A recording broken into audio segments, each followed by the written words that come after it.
नीतीश के 3C पर तेज निशाना। तो जो लोग कहते हैं कि क्राइम से, करप्शन से हम कॉम्प्रोमाइज़ नहीं कर सकते, कम्युनलिज्म से कॉम्प्रोमाइज़ नहीं कर सकते, अश्विनी चौबे के बेटा FIR फाड़ते हैं तो हिम्मत नहीं होती कि उनको गिरफ्तार कर सके। कहाँ कम्युनलिज्म से उन्होंने कॉम्प्रोमाइज़ किया? करप्शन की बात सृजन घोटाले से लेकर के, बांध घोटाला से लेकर के, बियाडा घोटाला से लेकर पता नहीं कितने घोटाले हुए, लेकिन आज तक बड़ा अधिकारी या मंत्री पे कार्रवाई नहीं हुई। कहते हैं कि क्राइम से हम कॉम्प्रोमाइज़ नहीं कर सकते।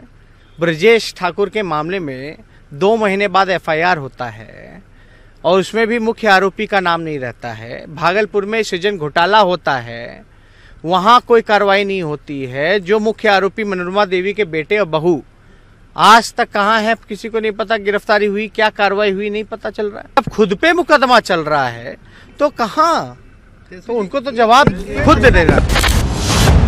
मंजू वर्मा के बहाने राबड़ी का वार।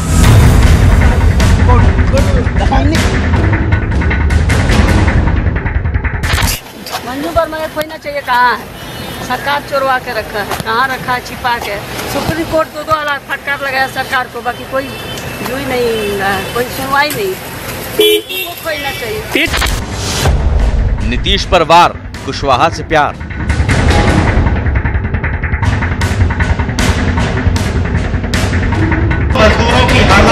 कि नीतीश कुमार जी ऐसा कोई सगा नहीं जिसको नीतीश कुमार जी ने धोखा नहीं दिया होगा। 50-50 का काम कर रहे थे, बराबर का फॉर्मूला निकाले थे। अभी इन लोगों को जनता बराबर कर देगी, इसलिए नीतीश कुमार जी जहाँ हैं वहाँ ठीक है, वहाँ का नैया डुबोएंगे। उपेंद्र कुशवाहा जी नाराज हैं, किस वजह से नाराज हैं, रहेंगे या नहीं रहेंगे, इसका जवाब तो वो वही देंगे। लेकिन हम लोग तो यही चाहते हैं कि सामाजिक न्याय और धर्मनिरपेक्षता को मानने वाले जो लोग हैं, जो बिहार का हित चाहते हैं, और जिन लोगों ने बिहार को धोखा देने का काम किया है, वहाँ उपेंद्र जी का क्या काम है? आपसे भी उपेंद्र कुशवाहा आए थे क्या मिलने के लिए? आप लोगों से ना, हमसे तो अभी नहीं मिले हैं।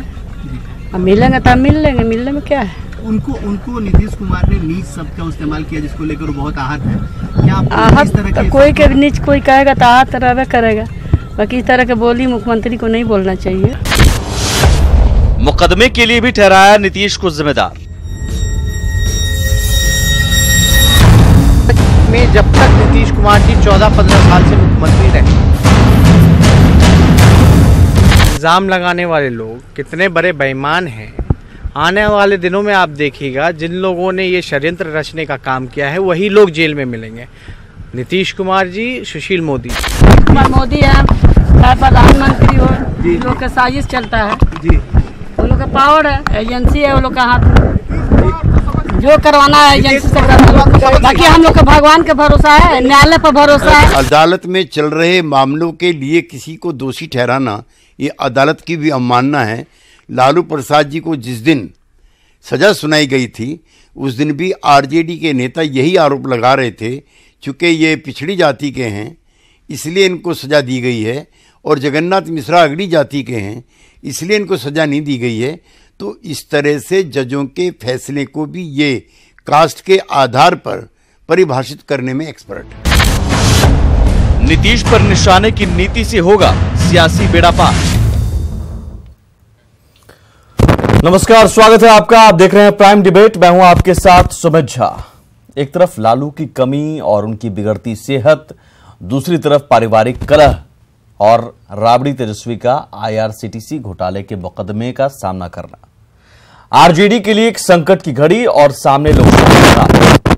तो सवाल है कि RJD के सामने इस संकट से निपटकर चुनावी मिशन में जुटने को लेकर क्या रास्ते हैं?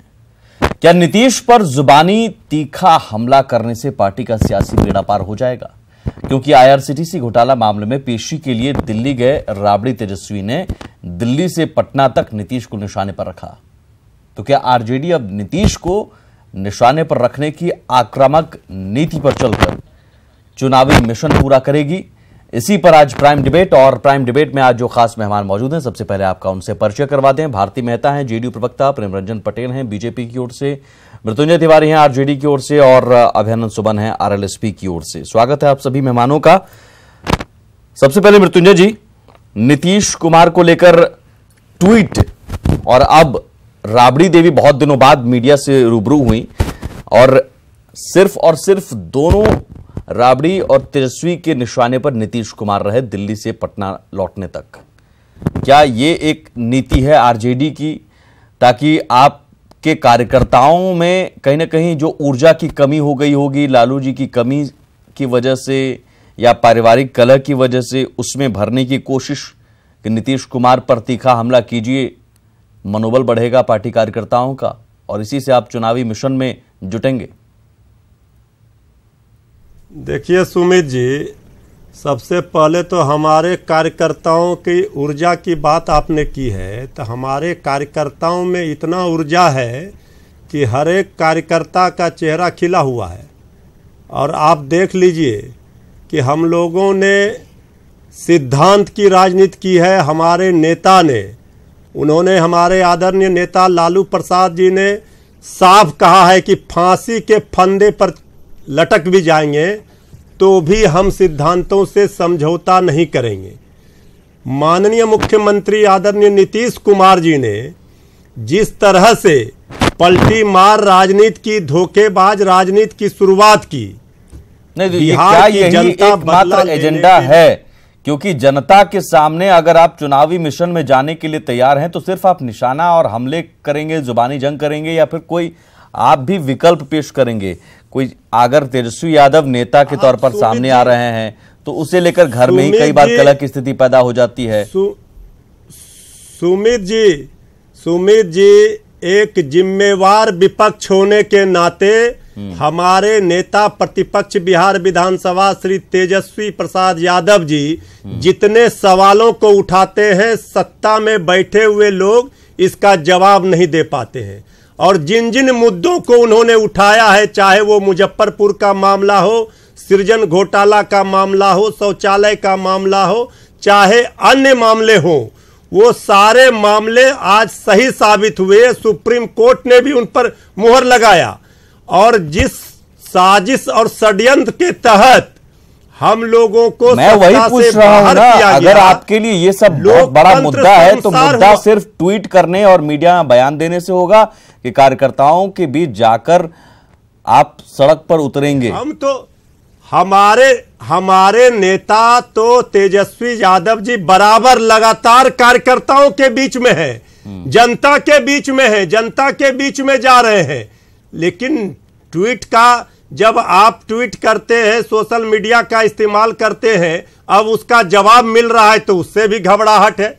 ठीक है भारती मेहता जी, जैसे जिस ये तय है कि नीतीश कुमार अब निशाने पर है, हम भी नहीं छोड़ेंगे। और सीधे सीधे नीतीश कुमार पर आरजेडी का हमला, और बहुत तीखा हमला, एक साथ ताबड़तोड़ हमला, मंजू वर्मा के मुद्दे पर, क्राइम, करप्शन, कम्युनलिज्म के मुद्दे पर जवाब मिल क्यों नहीं रहा है? सुमित जी, देखा जाए ये नीतीश कुमार जी से इन लोगों को फोबिया हो गया है, इसका प्रमाण है कि ये माननीय न्यायालय के आदेश पे वहां उपस्थित होते हैं और बाहर निकल के न्यायपालिका पर आस्था जताने की बजाय ये लोग पॉलिटिकल बयान देते हैं। और जहां तक बात है कि अगर इनका आरोप है कि माननीय नीतीश कुमार जी इनको फंसाने का या अन्य किसी नेता पे, तो ये संविधान बचाओ यात्रा पे जाते हैं। और इनको क्या भारतीय कानून का ज्ञान नहीं है? ये जाएं और जाके बाकायदा मानहानि का केस करें। जो लोग इनको फंसा रहे हैं उसके लिए, उस पे ये कानूनी कार्रवाई के लिए न्यायालय की शरण में जाएं। तो संवैधानिक यात्रा पे निकलने वाला व्यक्ति, पॉलिटिकल माइलेज देने के लिए यही एक कोशिश है। मुकदमा में फंसे हुए हैं, आप कह रहे हैं हर बार साजिश हो रही है। न्यायालय से निकलते हैं, सुमित जी, आरोपी के रूप में साजिश हो रहा है, ये हम नहीं कर रहे हैं। न्यायालय साजिश सीबीआई के निदेशक आलोक वर्मा जी ने माननीय सर्वोच्च न्यायालय में जो लिखित दिया बयान, उस पर आप गौर कीजिए कि उन्होंने साफ कहा कि ये साजिश रची गई थी पीएमओ कार्यालय से। इनको फंसाने के लिए इस आप एक तरफ न्यायालय पर भरोसा भी करते हैं और आप कहते हैं पूरा मामला ही साजिश है। माननीय सर्वोच्च न्यायालय में दिया है। सुमित जी, जब लालू प्रसाद जी सीबीआई और जितने केंद्र सरकार के संस्थान है, केंद्रीय एजेंसियां हैं, वो सब लालू प्रसाद जी के परिवार पर ही सिर्फ नजर लगाए हुई है। बाकी मामलों पर आप देख लीजिए क्या केंद्र एजेंसियां काम कर रही है। ये तो दिख रहा है ना, जनता देख रही है। यही तो मैं कह रहा हूँ, पॉलिटिकल माइलेज लेने की कोशिश ये भी है कि आप जो मुकदमे में पेशी के लिए जाएंगे हर बार यही कहेंगे साजिश है। एक सेकंड भारती मेहता जी, करेंगे और जमीन अपने परिवार के नाम, अपने वर्करों के नाम नहीं। आवाज तो ये तो शो होता है कि आरजेडी की क्या नीति है। एक सेकंड भारती मेहता जी, मृत्युंजय जी, एक तरफ आप न्यायालय पर भरोसा भी करते हैं और दूसरी तरफ कहते हैं पूरा मामला ही साजिश है। अब न्यायालय पर भरोसा कीजिए, साजिश है या कुछ जो कुछ भी वो पता चल जाएगा। आप बार बार ये साजिश कहकर क्या आप पॉलिटिकल माइलेज लेने की कोशिश कर रहे हैं? आवाज नहीं मिल रही है किसी को। अच्छा, आवाज किसी के पास नहीं जा रही, ठीक है, मैं दोबारा कनेक्ट करने के लिए कहूंगा। सबसे अहम बात, ये निशाना तब साधा गया जब एक संकट की घड़ी पार्टी के लिए मानी जा रही है। तो कहीं ना कहीं पार्टी में, पार्टी कार्यकर्ताओं में जो एक मनोबल है उसे ऊपर उठाने की कोशिश, और सवाल ये कि क्या हर बार पेशी से बाहर निकलने के बाद यही राग अलापा जाएगा कि साजिश हुई है, और क्या ये साजिश की बात कहकर पॉलिटिकल माइलेज लेने की कोशिश होगी, या पार्टी कार्यकर्ताओं में जान फूंकने की कोशिश इससे भी की जाएगी कि कह दिया जाए कि ये तो साजिश है ये मुकदमा। क्योंकि आप लगातार पेशी के लिए भी जा रहे हैं और कह भी रहे हैं कि न्यायालय पर हमें भरोसा है और न्यायालय सुनवाई कर रहा है। तो सच क्या है, साजिश है या फिर क्या है, वो न्यायालय बता देगा। प्रेमरंजन पटेल जी, बीजेपी कहीं ना कहीं इसमें फिलहाल बची हुई है, डायरेक्ट अटैक नीतीश कुमार पर है, लेकिन साजिश में आप भी शामिल हैं आरजेडी के मुताबिक। सुमित जी बोलिए। कहां रहा है? आपको आ रहा है आवाज? आवाज आ रही है? आवाज आ रही है प्रेमरंजन जी? अभयानंद जी, आप तक आवाज आ रही है? कोई आवाज। सबसे बड़ा अटैक क्राइम, करप्शन और कम्युनलिज्म, जो लगातार मुख्यमंत्री नीतीश कुमार कहते रहे हैं, हर मंच से कहते रहे हैं कि हम इन 3 चीजों से समझौता नहीं करते। एक तरह से फॉर्मूला उन्होंने दिया 3C का, क्राइम, करप्शन, कम्युनलिज्म। आज उस पर अटैक। प्रेमरंजन पटेल जी, आवाज आ रही है? हाँ, मिल रही है जी। बीजेपी कहीं ना कहीं आरजेडी के डायरेक्ट अटैक पर तो नहीं है, नीतीश कुमार पर डायरेक्ट अटैक हो रहा है। न सिर्फ मुकदमों में फंसाने को लेकर बल्कि कई और अहम सवाल आपसे पूछे जा रहे हैं, और आज तो ताबड़तोड़ हमले किए गए। कोशिश हमेशा से होती है हर पार्टी की कि इस तरह के हमले के जरिए पार्टी में जान फूंकी जाए और पार्टी को मजबूत किया जाए, लेकिन अगर आप जवाब नहीं देंगे तो जाहिर है उनका अटैक बढ़ता जाएगा और सवाल निरुत्तर रह जाएंगे। जवाब है क्या? सुमित जी, सबसे बड़ी बात है कि तेजस्वी यादव या आरजेडी के किन्हीं नेताओं के पास कोई मुद्दा नहीं है, कोई विषय नहीं है। मंजू वर्मा मुद्दा नहीं है क्या? नरेंद्र मोदी और नीतीश कुमार को निशाने मंजू वर्मा मुद्दा नहीं है क्या? केवल अपनी बात करते हैं, अपना बचाव कैसे कर सके। एक सेकंड, सृजन घोटाला मुद्दा नहीं है क्या? हाँ, मंजू नहीं, सृजन घोटाला कोई मुद्दा नहीं है। सृजन घोटाला में तेजस्वी यादव का क्या रोल है, आप बता दीजिए। सृजन घोटाला में खुद सरकार ने उसकी जांच कराई है, और जो भी दोषी व्यक्ति है वो जेल गए हैं। उसकी सीबीआई को उन्होंने कहा कि सीबीआई को दे दिया जाए, और सरकार ने सीबीआई को दे दिया। सीबीआई जांच कर रही है। मंजू वर्मा फरार चलने सुप्रीम कोर्ट ने फटकार लगा दी, वो मुद्दा नहीं है। मंजू वर्मा में न्यायालय में मामला है, मंजू वर्मा में, और न्यायालय नहीं, सुप्रीम कोर्ट को ये तक कहना पड़ा कि बिहार में ऑल इज नॉट वेल। न्यायालय अपना काम कर रही है। उनके घर का कुर्की जब्ती न्यायालय ने किया, वारंट जारी किया। ठीक है, पुलिस ने छापेमारी तब की जब सुप्रीम कोर्ट की ओर से 2 बार फटकार लगी बिहार सरकार को। नहीं, लगातार सरकार जो ऐसे खोज रही थी, प्रशासन के लोग लगातार खोज रहे थे, छापेमारी कर रही थी, और सुप्रीम कोर्ट के निर्णय के बाद क्या प्रशासन वहां तक पहुंच गया? अब वो जहां भी है छुपी हुई सर, फटकार तो लगी नहीं, एक मुद्दा है जिन मुद्दों के सहारे आप पर आक्रामक होने की कोशिश कर रहा है विपक्ष। वारंट उन्होंने जारी करवाया, प्रशासन ने कुर्की किसी का जवाब इनके पास नहीं है। बाद जाकर करके उनका कुर्की किया, वारंट के बाद कुर्की भी किया।